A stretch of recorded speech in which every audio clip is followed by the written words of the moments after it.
Que Dios les bendiga a todos en esta magnífica ocasión en que tenemos la maravillosa oportunidad de poder estudiar la palabra de Dios. En este momento quiero que abra conmigo la Biblia en el libro de Apocalipsis capítulo 1, versículos 5 al 6 y vamos a estar aprendiendo dos grandes aspectos que son muy significativos para nuestro conocimiento y crecimiento espiritual. Agradezco mucho que usted pueda compartir también con otros esta corta lección. Dos grandes revelaciones a partir de lo que este maravilloso texto, escrito por el apóstol Juan, nos enseña. Así que, teniendo presente ya y habiendo buscado la palabra de Dios, leemos Apocalipsis capítulo 1, versículos 5 y 6. Y de Jesucristo el testigo fiel, el primogénito de los muertos y el soberano de los reyes de la tierra, al que nos amó y nos lavó de nuestros pecados con su sangre y nos hizo reyes y sacerdotes para Dios su Padre. A él sea la gloria e imperio por los siglos de los siglos. Amén. Este hermoso versículo se ve rodeado, como ya lo he indicado, de dos grandes bendiciones. En ella podemos ver que el apóstol Juan está revelando primero, en este nuestro bosquejo, las cosas que describen a Jesucristo, que son tres. Vamos a estarlas viendo con mayor detenimiento. Un solemne reconocimiento, una encomiable condición y una elevada posición. Esto es lo que se dice de Jesucristo. Pero también en este mismo pasaje estaremos también conociendo las dos revelaciones o las revelaciones que describen a los cristianos, que son tres. Dice una inigualable reconocimiento, una insuperable condición y número 3, una prestigiosa posición. Quizás mis palabras no sean las más adecuadas para poder describir lo que aquí está aconteciendo, pero yo sé que la palabra tiene el suficiente poder para edificarnos, y aunque yo no me dé a entender perfectamente bien, espero que a través del conocimiento de esta palabra usted pueda edificarse y ayudar a otros también a conocer lo que el Espíritu Santo ha querido revelarnos. Habiendo ya considerado este corto bosquejo, sin mayor dilación, vamos a considerar de estas dos grandes revelaciones la primera, es decir, las revelaciones que describen al Señor Jesucristo, y no que sean todas, por supuesto que no, es solamente lo que este versículo nos está enseñando, pero creo que será lo suficientemente para que podamos conocer más respecto al Salvador y Señor que también tenemos. Veamos entonces respecto a lo que Juan describe, quién es Jesucristo. Y para esto, él le da un enorme y precioso reconocimiento, que espero que todos los que somos hijos de Dios y todas aquellas personas que son temerosas también de él, puedan llegar a la misma conclusión del apóstol Juan aquí en este libro. Lo señala de acuerdo a lo que Juan va a describir como el testigo fiel. Y qué hermoso es saber que Juan está indicando de Jesucristo el testigo fiel. Es decir que, como decía el apóstol Pablo, si en la carne conocimos a Jesucristo, ya no le conocemos más así. Ahora le conocemos como el único Hijo de Dios verdadero. Y esto es lo que definitivamente nos importa. Y Juan describe de él como el testigo fiel. Es la gran remembranza que deben tener los cristianos a los cuales él se está refiriendo. Sabiendo que están tremendamente atribulados, quiere consolarles con este mensaje de esperanza. ¿Y por qué dice En el versículo 5, y de Jesucristo, el testigo fiel. Alguien podría pensar que fue el testimonio que dio delante de Poncio Pilatos, donde jamás se acobardó, que fue el testimonio que dio con fidelidad ante los escribas y fariseos cuando estos querían crucificarle, y jamás se acobardó el Señor. Definitivamente, todo este es un testimonio valedero, pero no se está refiriendo a esto. No, mis hermanos. Cuando nosotros leemos el Evangelio de Juan, y brevemente estaré dando lectura, el Evangelio de Juan en el capítulo 3, versículo 11, describe el tipo de testimonio al cual el apóstol Juan se refiere. El Evangelio de Juan capítulo 3, versículo 11 dice: de cierto te digo, que lo que sabemos, hablamos, y lo que hemos visto, testificamos, y no recibís nuestro testimonio. Esto es lo que Jesucristo está reseñando respecto a sí mismo. Y en esta pronunciación majestica o en este hablar majestíco, es decir, donde Jesús se refleja con toda claridad que no está hablando solo, porque está hablando en forma plural, lo que hemos visto y lo que hemos hablado, esto o lo que hemos oído, esto testificamos, se está refiriendo a todo aquello que es aceidad, a todo aquello que constituye lo que es Dios, el testimonio de Dios. Definitivamente, aprendemos que este testimonio que dio Jesucristo a conocer, como Felipe un día le preguntó: Señor, muéstranos al Padre y nos bastará. Jesús dice: el que me ha visto a mí, ha visto al Padre, Tomás o Felipe.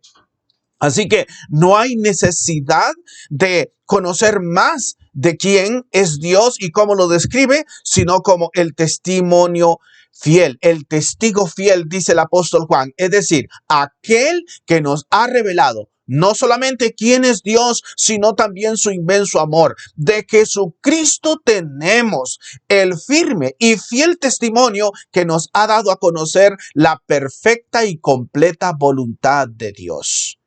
Es decir, concluimos que cuando se le da este solemne reconocimiento, llegamos definitivamente a saber de que Jesús es confiable. Jesús es absolutamente confiable. El testimonio que nos ha revelado de Dios es suficientemente creíble para que usted y yo depositemos toda nuestra confianza en Él. En segundo lugar, el apóstol Juan, aquí en este mismo pasaje, lo describe como el primogénito de los muertos. La palabra aquí expresada por el apóstol es prototokos, es decir, en el lenguaje original del cual él se refirió. Y esta palabra no significa que él haya sido el primer nacido, aunque realmente lo fue de María.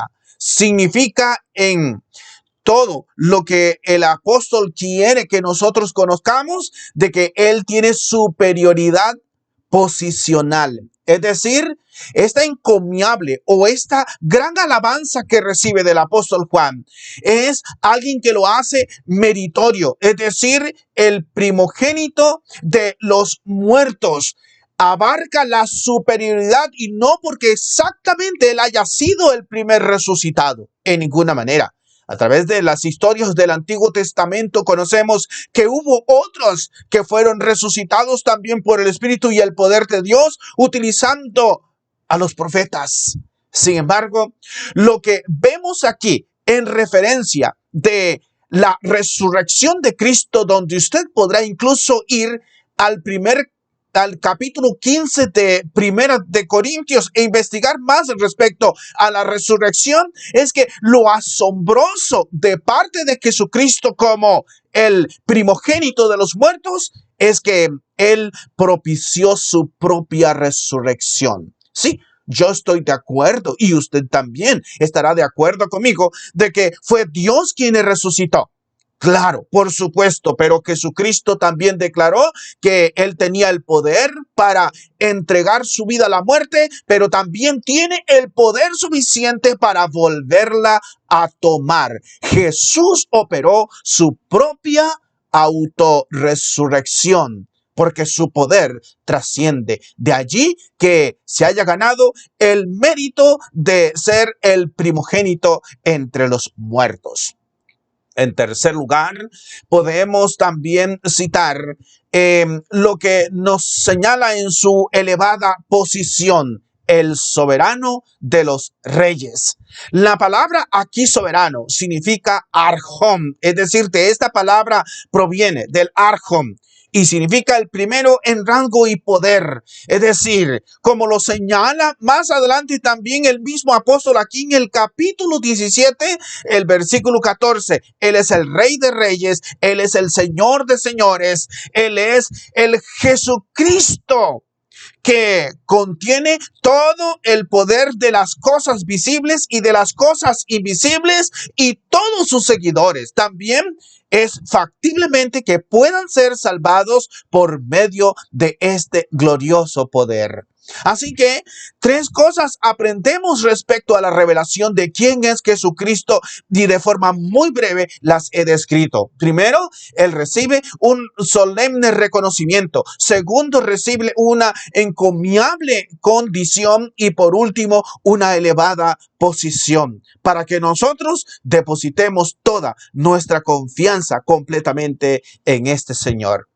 Ahora, aparte de esto, también se revela para nosotros algunas cosas que nos describen de lo que hemos recibido de parte de Él.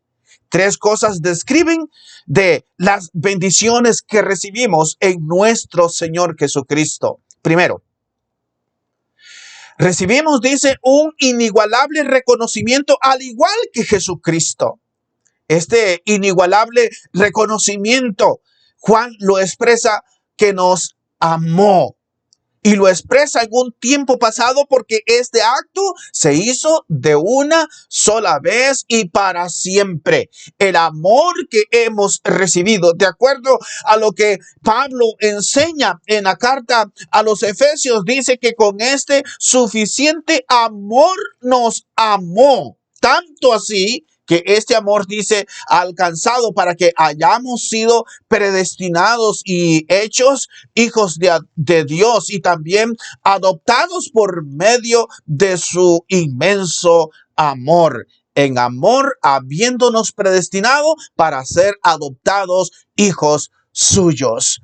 Qué gran bendición más maravillosa, porque el amor de Dios aquí no solamente puede ser descrito con una simple palabra. El amor de Dios involucra una preciosa elección, y esa elección nos faculta a nosotros haber alcanzado de su maravillosa gracia, y no para que la menospreciemos, y no para que no la acojamos, sino para que estemos seguros de que con amor en tiempo pasado nos amó para seguirnos amando en un tiempo eterno. Este amor se hizo posible al momento de Jesús ser reencarnado. Es decir, que este amor se hizo visible, este amor se hizo tangible, pero el amor de Dios traspasa todos los tiempos. En segundo lugar, vemos respecto a lo que Juan revela de sobre nosotros, dice que hemos alcanzado también una insuperable condición. Y en esta insuperable y maravillosa condición aprendemos, dice, que nos lavó. Y esto no puede ser más maravilloso, estimado amigo y hermano que usted me escucha. Por favor, esto es muy significativo y muy importante para todos nosotros. En tiempo pasado, dice, nos lavó. Y sabe usted que cuando uno lee Levíticos capítulo 16, al cual invito, en el versículo 4 dice, se vestirá la túnica santa de lino, y sobre su cuerpo tendrá calzoncillos de lino, y se ceñirá el cinto de lino, y con una mitra de lino se cubrirá. son las santas vestiduras. Con ellas se ha de vestir después de lavar su cuerpo con agua. Esto es lo que se dice de la acción del sumo sacerdote, que tendría la maravillosa oportunidad de entrar una vez al año para expiar los pecados de él mismo y del pueblo. Pero ¿sabe? Jesús hizo este acto de una y sola vez para siempre, para todos nosotros. Dice que nos lavó. ¿Y sabe con qué lo hizo? Nos lavó con su sangre. Y aunque fue hecho un acto ceremonial en el pasado, de donde realmente proviene, también es un acto ceremonial que involucra el acto del bautismo a nosotros, porque es allí donde la sangre de Jesucristo tiene operación para todos nosotros. Realmente el término lavar aquí, que hay dos términos que son muy significativos, un lavar parcialmente y un lavado totalmente, se refiere a la acción del sacerdote donde tenía que bañarse para purificarse completamente. Este baño se refiere a la limpieza espiritual. Allá era un acto ceremonial para el sumo sacerdote, pero aquí es un acto espiritual para todos aquellos que quieran acogerse al maravilloso amor de Dios. Por favor, no tendré el tiempo para leer lo que Hechos 22:16, Apocalipsis capítulo 7, versículo 14, Efesios capítulo 5, versículo 26 y Tito capítulo 3, versículo 5. Yo le invito a que usted lo lea. En todas ellas involucra la forma en que hemos sido lavados por la sangre preciosa de Cristo Jesús. Ahora que usted ha sido lavado, entienda cuán maravillosa condición usted ha recibido. Por favor, manténgase santo, manténgase limpio, porque son los de limpio corazón los que verán a Dios. Y por último, tenemos una prestigiosa posición. Dice el apóstol Juan en esta forma que él revela y describe lo que los cristianos han podido alcanzar: nos hizo reyes y sacerdotes. ¿Qué posición más elevada? Después de no ser pueblo, después de no tener nada, dice el apóstol Pedro en el capítulo 2 de su primera carta que nos llamó y nos escogió para ser un pueblo santo, para anunciar las virtudes de aquel que nos llamó de la luz de las tinieblas a su luz admirable. Nos hizo reyes, nos ha dado una identidad, nos dio una ley preciosa conocida en el nuevo pacto para que nosotros hoy en día tengamos una posición prestigiosa. Los hijos de Dios son hechos reyes y sacerdotes. ¿Sabe qué significa esto? Linaje real. Solo los reyes que venían del linaje de David podían lograr ser, y solamente los sacerdotes que venían de la tribu de Leví podían llegar a obtener semejante bendición. Era una exclusividad. Hoy en día, los cristianos de forma exclusiva reciben también tan grande bendición. Tenemos, mis hermanos, entonces, que podemos acogernos a tan grande dicha. Finalmente, vemos el propósito de esta gran revelación. A él sea la gloria e imperio por los siglos de los siglos. Amén, dice Juan. Primero, encontramos el gran reconocimiento. A él sea la gloria. Nadie en este mundo, por grande que sea y por poderoso que sea, por más renombrado que sea, recibe la misma gloria que tiene Jesucristo. Hoy todos los hombres y mujeres y toda la humanidad ha de caer de rodillas ante el único Rey, ante el único Señor, aunque muchos se proclamen serlo. No obstante, los hijos de Dios reconocemos a un solo Rey.